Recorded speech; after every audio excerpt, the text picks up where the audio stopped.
This is the Douglas Channel south of Kitimat, British Columbia, Canada. A very beautiful place. And a popular place for tourists because of its beauty. This is a freshwater waterfall that is fed from snowmelt from the mountains. The fresh water runs over rock, not soil or gravel.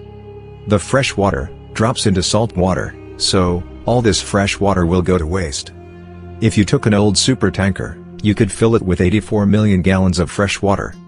The old supertanker could be sailed down to California. Then you can sell the fresh water for 10 cents a gallon. This would make $8.4 million. The worst thing that could happen is the old supertanker could break up.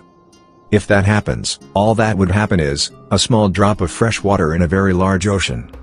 Along the Douglas Channel south of Kitimat, British Columbia, Canada, there are many freshwater waterfalls like this. The fresh water can be pumped directly into a filtration plant.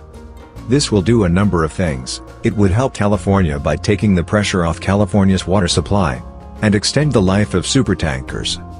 This could be an environmentally friendly project. If you could like and subscribe to my channel, that would be nice. Thank you.